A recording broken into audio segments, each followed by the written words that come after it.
everyone, it's Sevy, and in this video, I'm here to test and showcase the new Inazuma sword, the Amenoma Kageuchi, a free-to-play friendly option which we also see in Ayaka's trailers. A lot of free-to-play players might have their eye on the Amenoma since you can craft it with the free billet from the quests and refine it for free.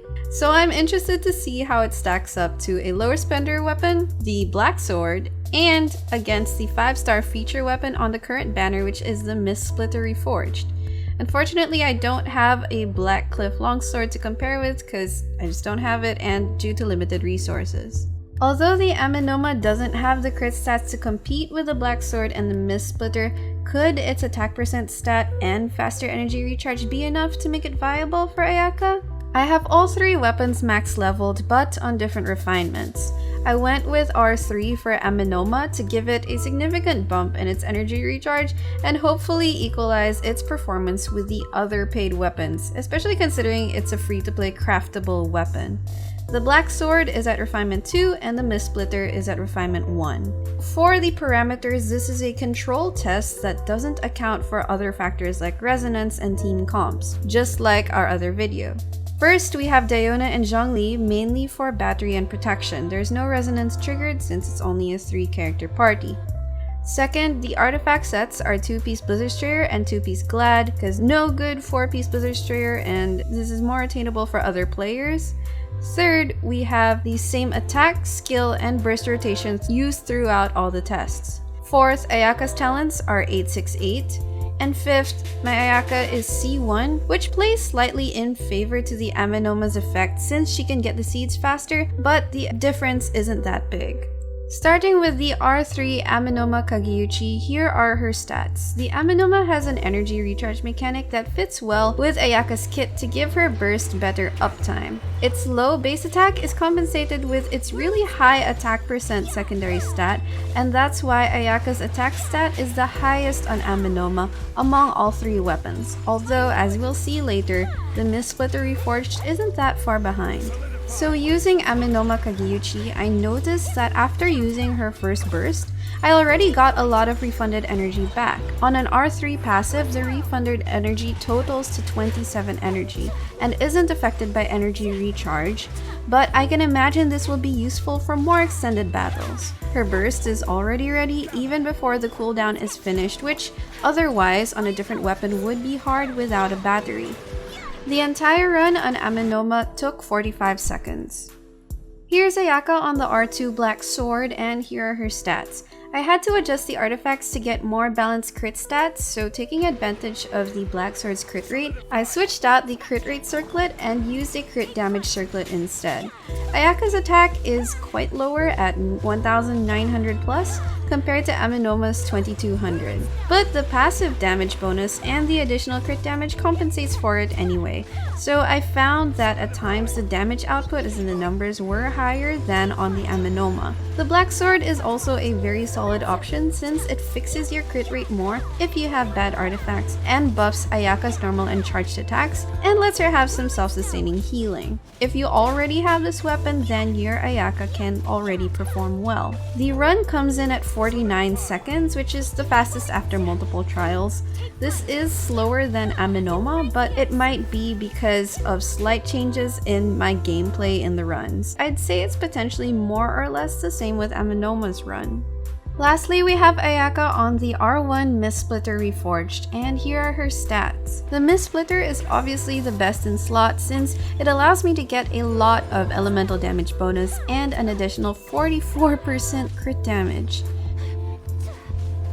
The difference in damage output is very apparent, and there's no question that it's a massive improvement over the other contending weapons, especially if paired with a 4-piece Blizzard Strayer.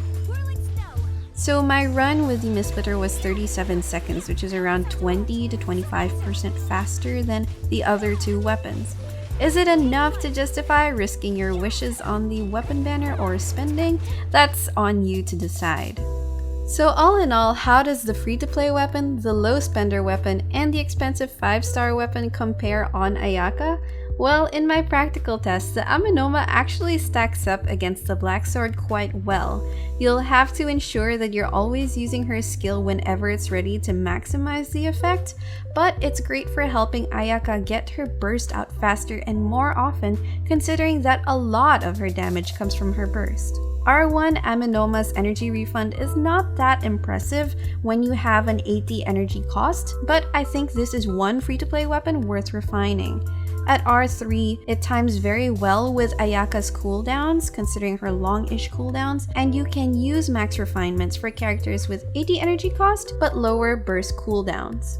You can also speed up Amenoma's procs using Chongyun's Constellation 2, which reduces skill and burst cooldown of other characters and himself of course within his ice field. So during longer battles, you might even be able to add an extra burst of Ayaka to your rotation thanks to its energy mechanic.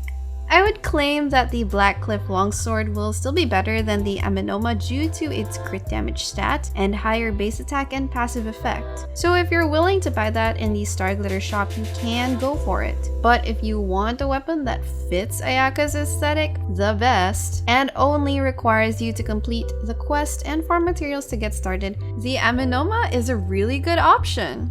So while we're talking about the Amenoma, you might be wondering who else this sword would be good on. Even on R1, it would be pretty good for Geo Traveler and Anemo Traveler because their skill cooldowns are low enough to get good procs on the succession seeds, but their bursts only cost 60 energy, so maybe they won't need it as much. However, it will ensure you that you'll always have your burst up whenever it's ready. I've been trying R1 on Electro Traveler. It's a bit hard to get all the succession seed procs because Electro Traveler's skill is 13.5 seconds cooldown, 12 on C2, and her burst is 80 energy, so you would need higher refinements for her to make it really work.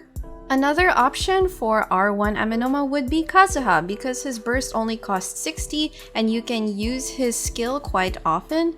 But then another option would also be Jean. She might need higher refinement since her energy cost is 80, but thanks to her low skill cooldown, R3 Amenoma works really well on Jean.